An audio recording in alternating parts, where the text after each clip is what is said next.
어디에 가면 찾을 수 있을까? 홀로 집을 나선 어머니는 그날 이후 집으로 돌아오지 않았다.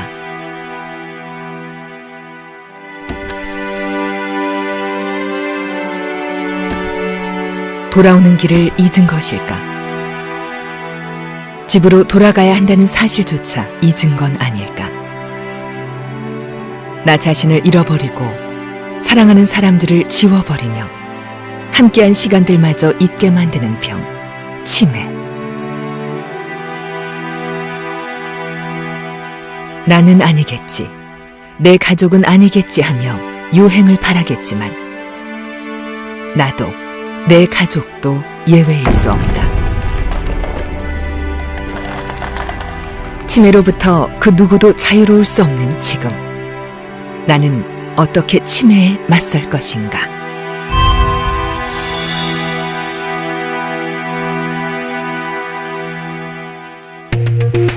뇌는 많은 신경들이 서로 연접해서 정보를 교환하고 있습니다.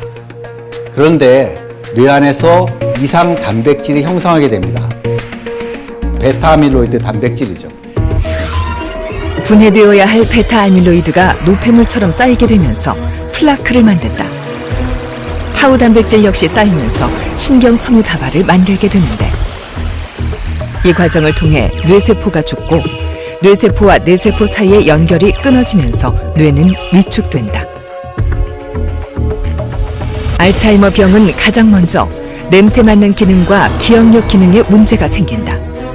그러다 시간이 지나면 인지 기능이 떨어지면서 여러 증상이 나타난다.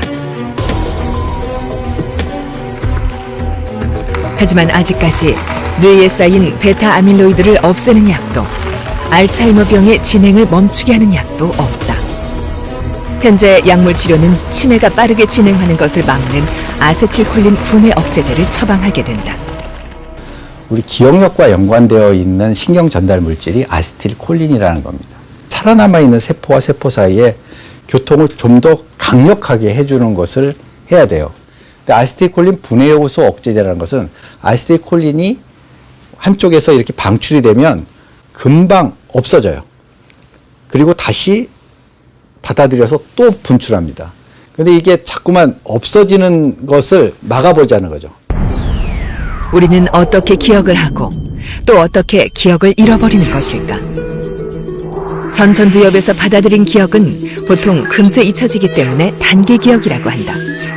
그러나 반복하거나 의식적으로 노력하면 해마를 통해 뇌에 견고하게 저장돼 장기 기억으로 전환된다. 해마는 정보를 통제하고 분류해서 저장한다. 때문에 장기 기억은 필요할 때 다시 불러내 쓸 수 있다. 기억은 뇌 속에 있는 1000억 개의 신경세포가 서로 신호를 주고받기 때문이다.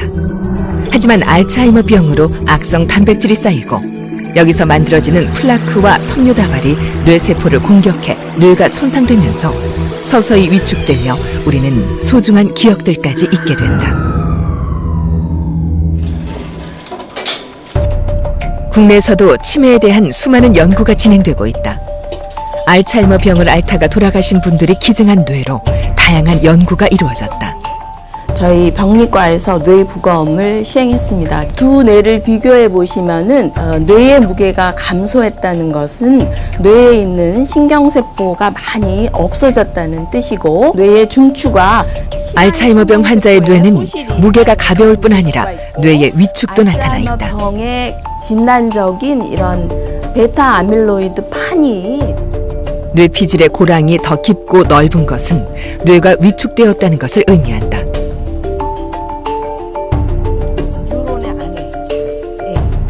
눈에 보이는 문제를 발견했지만 아직 알츠하이머 병을 치료할 획기적인 치료제는 없다. 환자들한테 뭐 5년만 기다리라 그러면 좋은 약이 나올 것이다라고 얘기를 한 것이 한 15년 정도 된 것 같은데요.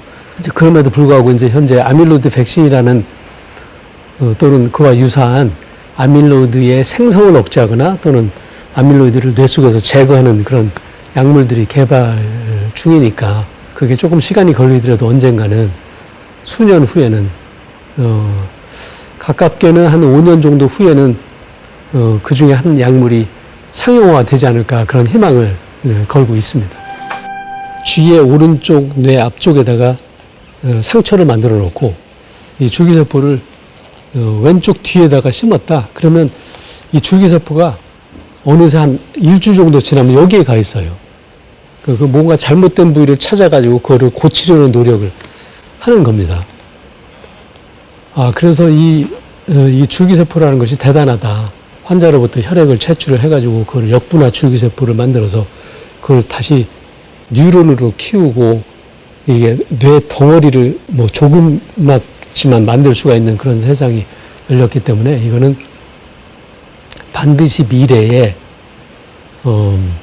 사람들이 이 줄기세포의 이 강력한 힘의 도움을 받을 수밖에 없구나. 저는 그런 생각을 했고. 분명한 치료약조차 없는 상황에서 치매 인구는 점점 늘어나고 있다. 고령화 사회로 접어들면서 퇴행성 질환인 치매 환자 수는 지난 10년간 꾸준히 증가해왔다. 2020년이면 84만 명을 넘을 것으로 예측하고 있는 상황. 코앞에 닥쳐온 현실이 두렵기만 하다. 치매로 가정이 붕괴되고 심각한 사회적 문제까지 되고 있는 현실. 그렇다면 우리는 치매를 어떻게 받아들이고 이해해야 할까? 만약에 제가 마지막에 저런 모습에 빠진다면 하고 상상을 해보기 시작하면 계속 반추하다 보면 이것처럼 무서운 게 없어요. 빨리 끝나는 게 아니거든요. 근데 그것을 앓고 있는 분들은 우리 부모님이에요. 우리 아내고 남편이에요. 뭔가 잘못되어 있다고 생각되지 않습니까? 치매는 적이 아닙니다. 깨트려 없앨 그 대상이 아니고요. 우리하고 같이 가야 돼요. 파킨슨병 환자들은 가만히 있을 때에도 쉴 새 없이 손이나 발이 떨리고 손동작을 비롯한 모든 행동들이 현저하게 느려진다. 또한 근육이 뻣뻣해지면서 몸이 굳어지고 걸음을 걸을 때에도 종종 걸음을 걷는 등 보행장애가 나타난다. 그런데 요즘 들어 박원명 씨에겐 또 다른 증상들이 나타나고 있다. 파킨슨병은 뇌에 레비소체라는 단백질이 쌓이면서 발생하는 병이다. 레비소체가 뇌관에서 점차 위로 확산되며 피질까지 침범하는데 이때 도파민을 분비하는 흑질까지 침범하면 파킨슨병 증상이 나타난다. 몸이 떨리고 경직되며 운동장애가 나타나고 자세가 불안정해지는데 이것이 바로 만성진행형 퇴행성 질환인 파킨슨병이다. 레비소체가 뇌의 변연계와 표면까지 쌓이게 되면 파킨슨병 치매로 발전하는데 집중력이 저하되고 시각과 공간, 방향 판단력이 떨어지며 기억력 장애도 나타난다. 가장 큰 특징은 눈앞에 환시가 나타나는 것이다. 인지기능 검사는 날짜와 계절 등을 묻는 시간 진압력 평가가 이루어지고 나라와 도시, 현재 장소를 묻는 장소 진압력을 평가한다. 세 가지 단어를 불러준 다음 시간이 지나 기억하는지 회상 능력도 평가한다. 또 주의 집중과 계산 능력이 있는지 테스트하고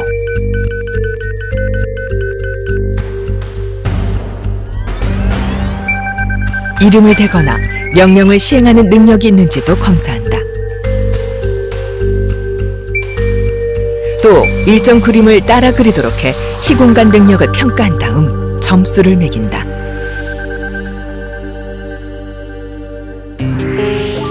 알츠하이머 병은 가장 먼저 측두엽이 위축되면서 기억력이 감퇴하는 것이 특징이다. 반면 파킨슨병 치매는 병소가 좀 더 광범위하게 나타나며 다양한 양상이 관찰된다. 실험자가 세 단어를 불러주었을 때 알츠하이머병 환자는 어떠한 정보를 주어도 뇌에 입력하지 못해 전혀 기억하지 못한다. 하지만 파킨슨병 치매 환자는 기억의 저장고에 단어를 입력하는데 쉽게 꺼내지 못하는 것으로 힌트를 주면 기억해낸다. 또한 파킨슨병 치매는 인지 능력이 떨어져 시공간 개념이 희미해지는 동시에 후두엽과 두정엽에 이상이 생겨 헛것, 즉 환시를 보는 것이 특징이다. 일반적으로 잠이 들면 우리는 여러 차례 렘 수면을 경험한다. 이때에는 뇌파가 깨어있을 때처럼 활발하고 심박수가 증가한다. 하지만 파킨슨병 치매 환자들은 렘 수면 행동장애를 보이는데 잠든 상태에서 손과 발을 휘두르는 등 격렬한 행동을 보이는 것이 특징이다.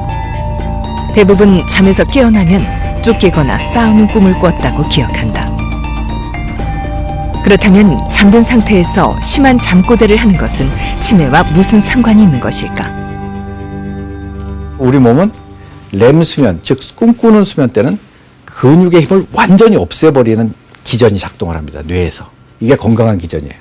이때는 꿈을 꾸는데 근육의 힘이 완전히 떨어져 있으니까 움직임이 없는 거죠. 근데 파킨슨 병은 아까도 했지 뇌간에 문제가 생기면서 그러한 기능이 느슨해져 버립니다. 그러니까 그대로 꿈의 내용이 몸으로 표현이 돼요. 벌떡 일어나기도 하고 뻥치기도 하고 벽을 때리기도 하고 소리를 크게 지르기도 합니다.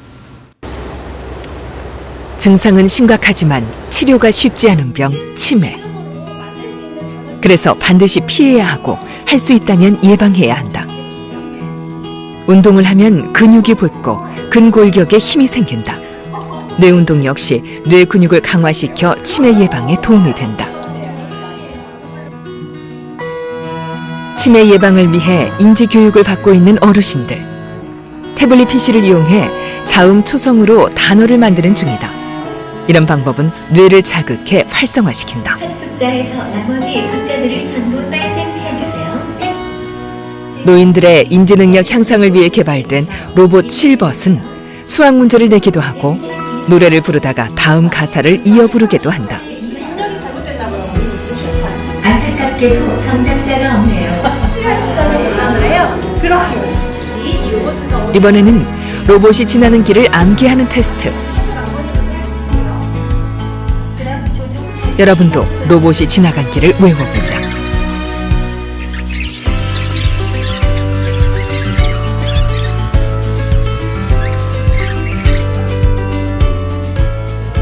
로봇이 지나간 길을 기억하면서 뇌를 자극하게 되는데 이런 훈련을 반복하면 뇌의 근력을 키우게 된다.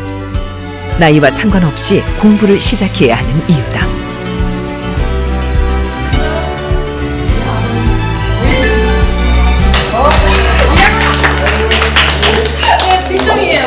삼 개월 동안 인지 훈련, 로봇 훈련을 안 한 사람, 그리고 그 강도 높은 인지 훈련을 한 사람을 이 뇌 피질의 두께를 분석을 해보니까 로봇 훈련을 한 사람들이 그렇지 않은 사람에 비해서 이 피질의 두께가 덜 나빠졌다 또는 더 두껍다 이런 것을 발견하게 된 겁니다. 과거에 어떤 연구를 할 때 정상인들은 뇌가 어떻게 변하는가를 3년 사이에 본 게 있거든요. 오늘 찍고 3년 후에 한번 다시 찍어서 그 MRI를 비교해보니까 3년 사이에 생각보다 많은 부위가 위축이 됐더라고요. 그런 거를 보고 제가 이게 노인분들을 그냥 방치해서는 안 되는구나. 이 고강도의 어떤 공부를 계속 시켜야 되는구나라는 저는 그런 확신을 갖게 됐습니다. 치매에 대해서 나는 예외일 것이다라고 생각하지 말고 나도 치매에 얼마든지 걸릴 수 있겠다라고 생각을 하고 직시를 해야 됩니다. 나의 뇌 건강에 대해서 평소에 체크를 해봐야 된다. 나는 뇌는 어떨 것인가? 라는 두려움을 갖지 말고 직시를 해야 된다는 거예요. 뭔가 우리의 마지막 삶이 진짜 치매에 걸리더라도 조금 더 괜찮다, 이 정도면 괜찮다라는 여러 가지 서비스나 산업이나 모든 인프라가 조금 더 높은 단계로 올라가서 나를 무시하지 않고 내가 그냥 생을 끝낼 수 있는 그러한 고층까지는 좀 우리가 좀 노력을 해야 되지 않을까 생각이 되네요.